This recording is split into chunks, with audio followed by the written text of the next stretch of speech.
নমস্কার দর্শক বন্ধুরা, আপনারা দেখছেন স্যান্দন টিভি। সাথে আছি আমি দীপান্বিতা। চোখ রাখবো এখনকার মতো প্রাইম নিউজে।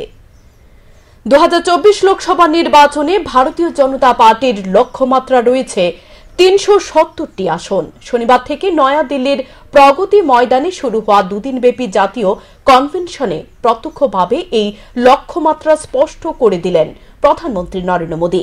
আর জোট হিসেবে এনডিএর খাতায় তিনি চাইছেন 400টি আসন। শনিবার থেকে নয়াদিল্লির প্রগতি ময়দানে শুরু হল দুদিনব্যাপী ভারতীয় জনতা পার্টির জাতীয় কনভেনশন। এর আগেও লোকসভা নির্বাচনের আগে এ ধরনের জাতীয় কনভেনশন অনুষ্ঠিত হয়েছিল। শনিবার এই কনভেনশনের আনুষ্ঠানিক সূচনা করেন প্রধানমন্ত্রী নরেন্দ্র মোদী। সঙ্গে ছিলেন স্বরাষ্ট্রমন্ত্রী অমিত শাহ, প্রতিরক্ষা মন্ত্রী রাজনাথ সিং এবং ভারতীয় জনতা পার্টির সর্বভারতীয় সভাপতি জেপি নাড্ডা। ভারতীয় জনতা পার্টির এই রাষ্ট্রীয় অধিবেশন প্রধানমন্ত্রী নরেন্দ্র মোদীর দলীয় কার্যকর্তাদের 100 দিনের রোড ম্যাপ তৈরি করে নিলেন। প্রধানমন্ত্রী নরেন্দ্র মোদী বলেন, লোকসভা নির্বাচনের 100 দিন আরও বাকি রয়েছে। আর এই 100 দিন দিন রাত এক করে পরিশ্রম করে যেতে হবে দলীয় কার্যকর্তাদের। প্রধানমন্ত্রী নরেন্দ্র মোদীর লক্ষ্যমাত্রায় রয়েছে যুব সমাজ। তিনি বলেন, এই 100 দিন প্রত্যেককে গ্রামে গ্রামে যেতে হবে। প্রথমে যেতে হবে ভোটারদের কাছে। তাদেরকে বোঝাতে হবে গত 10 বছর ভারতীয় জনতা পার্টির নেতৃত্বাধীন কেন্দ্রীয় সরকার সাধারণ মানুষের উন্নয়নের লক্ষ্যে কি কি কাজ করেছে। মহিলাদের জীবনযাত্রার মান উন্নয়নের জন্য গত 10 বছর কেন্দ্রীয় সরকার কি কি পরিকল্পনা গ্রহণ করেছে এবং তার বাস্তবায়ন করেছে, সেটা তাদের সামনে তুলে ধরতে হবে দলীয় কার্যকর্তাদের। সিংহভাগ মহিলাদের ভোট যাতে বিজেপির খাতায় যোগ হয়, সেটাই মূল লক্ষ্য। প্রধানমন্ত্রী নরেন্দ্র মোদীর প্রচারের লক্ষ্যবস্তুতে রয়েছে স্বচ্ছ ও দুর্নীতিমুক্ত প্রশাসন। তিনি বলেন, একজন আধিকারিকের বিরুদ্ধেও কোনো দুর্নীতির অভিযোগ ওঠেনি। গত 10 বছরের সে দুর্নীতিমুক্ত স্বচ্ছ প্রশাসনের চিত্রটাও তুলে ধরতে হবে সাধারণ মানুষের সামনে। ভারতীয় জনতা পার্টির লক্ষ্যমাত্রায় রয়েছে এককভাবে 370টি আসন। আর জোট হিসেবে এনডিএর খাতায় প্রধানমন্ত্রী চাইছেন 400টি আসন। आज के पदाधिकारी बैठक में सभी उपस्थित पदाधिकारी कार्यकर्ताओं को मार्गदर्शन करते समय आदरणीय प्रधानमंत्री नरेंद्र मोदी जी ने सबसे महत्वपूर्ण बात ये कही कि भाजपा 370 और एनडीए 400 पार। इसमें भाजपा 370 ये मात्र आंकड़ा नहीं है।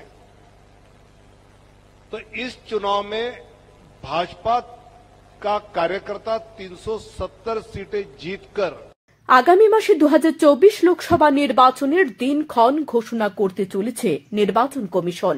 নির্বাচনী বন্ড নিয়ে সুপ্রিম কোর্টের নির্দেশ এবং হরিয়ানা ও পাঞ্জাবে কৃষক বিদ্রোহ নতুন করে কিছুটা হলেও চিন্তার ভাঁজ ফেলেছে ভাজপার শীর্ষ নেতাদের।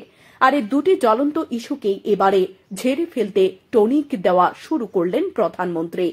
ভারতীয় জনতা পার্টির দুদিন ব্যাপী এই রাষ্ট্রীয় কনভেনশনে সমস্ত রাজ্যের শীর্ষ পদাধিকারী, সংসদ, বিধায়ক, শাখা সংগঠনের নেতৃত্ব সহ জেলার শীর্ষ নেতৃত্ব উপস্থিত ছিলেন। গোটা দেশ থেকে প্রায় 11,000 প্রতিনিধি এই অধিবেশনে যোগ দেয়, যার মধ্যে ত্রিপুরা রাজ্যের মুখ্যমন্ত্রী অধ্যাপক ড মানিক সাহা সহ ছিলেন প্রায় 144 জন প্রতিনিধি। और 175 देशों ने यूनानिमसली उसको अडॉप्ट किया, तो आज 21 जून योग दिवस दुनिया में स्थापित हो गया। ये भी हम सबको मालूम। अगर हम ईयर ऑफ मिलेट्स 2023 को याद करें तो उसका भी नेतृत्व प्रधानमंत्री मोदी जी ने किया और उन्होंने यूनाइटेड नेशन जनरल असेंबली में उसको कह करके पूरा किया है। जहां तक रेस्क्यू ऑपरेशंस का सवाल है, वंदे भारत मिशन हो, कोविड में सभी लोगों को वापस घर लाने का सवाल हो, ऑपरेशन दोस्त हो, सीरिया से लोगों को लाने का सवाल हो। সরকারের কার্যকর করা আইন মানছে না শাসক দল। খোয়াইয়ের সুভাষ পার্ক এলাকায় সিএনজি স্টেশন সংলগ্নে বেআইনিভাবে গড়ে উঠেছে কর্মচারী সংগঠনের এক অফিস। বিষয়টি নিয়ে আঙুল তুললেন স্থানীয় বিধায়ক নির্মল বিশ্বাস। সরকারি খাস জায়গাতে অবৈধভাবে গড়ে উঠেছে বর্তমান সরকারের বিভিন্ন রাজনৈতিক পার্টি অফিস। এমনটাই অভিযোগ তুলে ক্ষোভ ব্যক্ত করেন 25 খোয়াই বিধানসভা কেন্দ্রের বিধায়ক নির্মল বিশ্বাস। তাঁর অভিযোগ, খোয়াই মহকুমার বিভিন্ন সরকারি জায়গায় গড়ে উঠেছে শাসক দলের বিভিন্ন অফিস। এ বিষয়টি কেন্দ্র করে রাজ্য বিধানসভায় প্রশ্ন তুলেছিল সিপিআইএম দলের পক্ষ থেকে। কারণ 2018 সালে রাজ্যের বিজেপি জোট সরকার আসার পর রাজ্য সরকার নির্দেশ জারি করেন সরকারি জায়গায় কোনো রাজনৈতিক দলের কোনো ধরনের পার্টি অফিস তোলা যাবে না। এর জন্য সরকার একটি আইন করে সরকারি জমির উপর গজিয়ে ওঠা বিভিন্ন রাজনৈতিক দলের পার্টি অফিসগুলি বুলডোজার দিয়ে গুঁড়িয়ে দেওয়া হয়। তাতে করে সব থেকে বেশি পার্টি অফিস ভাঙা হয়েছিল সিপিআইএম এর। এমনটাই মন্তব্য করেন 25 খোয়াই বিধানসভা কেন্দ্রের বিধায়ক নির্মল বিশ্বাস। তিনি বলেন, সরকারের এই সিদ্ধান্ত কার্যকর হওয়ার পরেও খোয়াইয়ের সুভাষ পার্ক এলাকায় সিএনজি স্টেশন সংলগ্ন সরকারি জায়গায় গড়ে উঠেছে কর্মচারী সংগঠনের একটি পার্টি অফিস। শুধু তাই নয়, খোয়াই মহকুমার বিভিন্ন জায়গাতেও রয়েছে সরকারি জায়গার উপর শাসক দলের অফিসগুলি। কিন্তু নিজ দলের পার্টি অফিসগুলি সরকারি জায়গায় থাকা সত্ত্বেও সেগুলোকে ভাঙা হচ্ছে না। তা নিয়ে বিভিন্ন মহলে আলোচনা চলছে যে দলের পার্টি অফিস বলে তা ভাঙা হচ্ছে না। এবং একটা সময় 2018 সালে সরকার উদ্যোগ নিয়েছিল, কিন্তু বর্তমান সময়ে বিশেষ করে শাসক দল তারা বিভিন্ন সরকারি জায়গাতেই অফিস বাড়ি তৈরি করছেন। বিশেষত আমি খোয়াই সম্পর্কেই যদি বলি,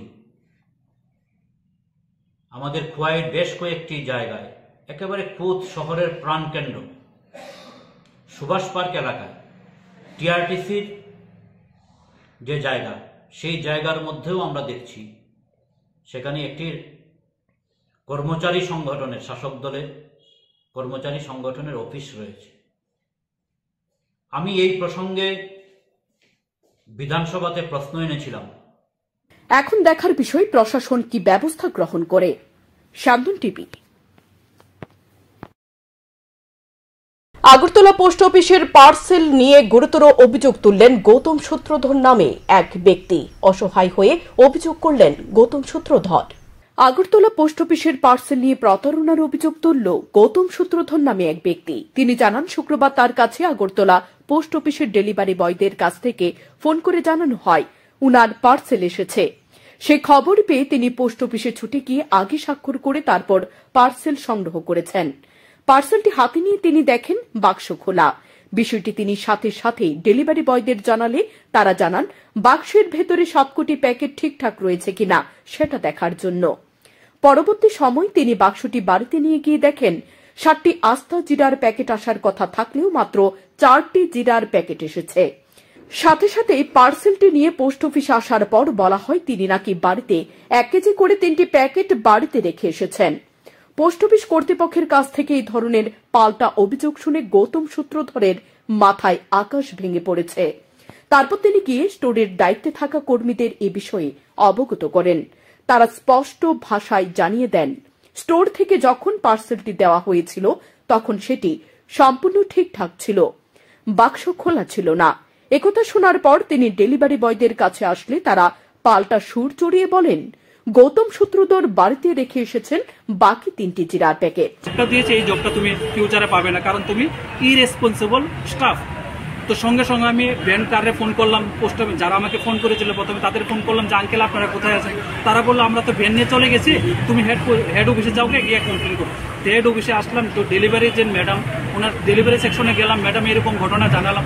তো বললো ঠিক আছে আপনি একটা কাজ করুন, আমাদের যে পোস্ট মাস্টার আছে ওনার সঙ্গে যোগাযোগ করুন। তো পোস্ট মাস্টারের পুরো ঘটনা বললাম। তো পোস্ট মাস্টার বললো দেখো যে ঘটনাটা হয়েছে ফিজিক্যালি আমরা কেউ ছিলাম না। তারপর এই বিষয়ে পোস্টমাস্টারের সাথে কথা বললে জানিয়ে দেন বিষয়টি নিয়ে তিনি অভিযোগ করতে পারেন। এছাড়া আর কোনো রাস্তা নেই, কারণ যেহেতু তিনি বাক্স না খুলে স্বাক্ষর করেছেন তাই সেটা গৌতম সূত্রধরের অসাবধানতা। শান্তন টিভি। বিলুনি মহকুমার 1 নম্বর টিলা এলাকার বাসিন্দা তথা আইনজীবী শ্যামল মজুমদারের বাড়িতে শুক্রবার গভীর রাতে হানা দিল চোরের দল। চোরেরা খুলে নিয়ে গেল জলের 2টি মোটর। ভোররাতে ঘুম থেকে উঠে আইনজীবী শ্যামল মজুমদারের স্ত্রী বেরিয়ে মোটর চালাতে গিয়ে দেখেন মোটর নেই। তখনই চুরির বিষয়টি তিনি অনুধাবন করতে পারেন। সকালবেলায় উঠে দেখেন ভাড়াটিয়া ঘরের মোটরও উধাও।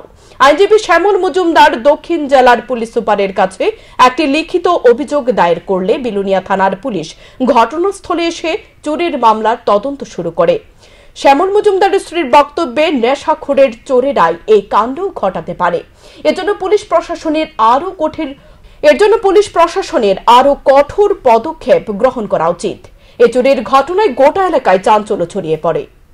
আর কিতা নিচে মনে হয় না, আমি এই মুহূর্তে আমার এক্ষুনি আমি জানি না, শুধু আন্দাজে কথা কি বলতে লাগবে। আচ্ছা, এটা এই ব্যাপারে চুরির মামলা নিয়ে কি থানাতে এফআইআর করা হয়েছে? নিশ্চয়ই করা হয়েছে দেখেই তো ওনারা আইছে। কারো সন্দেহ হয় নাকি এরকম, মানে কি রকম? জানি না কি কারণে চুরি, মানে বিলুনিয়া শহর জুড়ে তো চুরি আরম্ভ হয়েছে এরকম, শুধু আপনার বাড়ি না আরো অন্যান্য বাড়িও চুরি হইতেছে। হয়তো বা নেশা টেশার ব্যাপারটা বাড়ছে, এটাও হইতে পারে, জানি না। নেশাটাকেও দায়ী করতেছেন চুরির ব্যাপারে। প্রশাসনের আর একটু নজর দেওয়া উচিত। আর এত চুরি হইতেছে যে আরেকটু। শনিবার চণ্ডী মাতার আরাধনায় ব্রতী হলেন মহারাজগঞ্জ বাজারের পাইকারি পান ব্যবসায়ী সমিতি। চণ্ডী মাতার পুজো উপলক্ষে সমিতির সদস্যরা দুস্থদের মধ্যে বস্ত্র বিতরণ করেন। এ বস্ত্র বিতরণ অনুষ্ঠানের সূচনা করেন আগরতলা পুর নিগমের 20 নম্বর ওয়ার্ডের কর্পোরেটর রত্না দত্ত। সমিতির সম্পাদক জয়দেব সাহা জানিয়েছেন, তাদের এ পুজো এবারে 70 বছরে পা দিয়েছে। এদিকে কর্পোরেটর রত্না দত্ত জানিয়েছেন, পাইকারি পান ব্যবসায়ী সমিতির এ ধরনের সামাজিক কর্মসূচিতে অংশগ্রহণ করতে পেরে তিনি খুশি। 70 বছর গত হয়েছে আমাদের এই মা শুভচন্দ্রী পূজা। আমরা আজকের যে প্রোগ্রামটা, এই জন্য দিদিকে পেয়েছি, দাদাদেরকে পেয়েছি, আমাদের কেন্দ্রীয় সমিতির সহযোগিতাও আছে, তাদের সবাইকে পেয়েছি। আমাদের উপস্থিত আমাদের কনভেনার ছিলেন স্বপনবাবু, উনি গতকালকেও কলকাতা চলে গেছে, তাই উনি উপস্থিত থাকতে পারেননি। এই জন্য আমাদের দ্বিতীয় দাদা সন্তোষ কুমার সাহা যিনি আছেন উপস্থিত, যাতে সবসময় আমরা সবাই মিলে এই পুজোটা করতে পারি, সেই জন্য ঠাকুরের কাছেও প্রার্থনা করি, তাদেরও আশীর্বাদের দরকার আছে। আমার নাম জয়দেব সাহা। সদ্য প্রয়াত আগরতলা প্রেস ক্লাবের সদস্য সাংবাদিক পার্থ সেনগুপ্ত, দেবাশিস বড়ুয়া, কল্যাণ গুপ্ত এবং সুশান্ত দেববর্মার স্মরণ সভা অনুষ্ঠিত হয় শনিবার আগরতলা প্রেস ক্লাবে।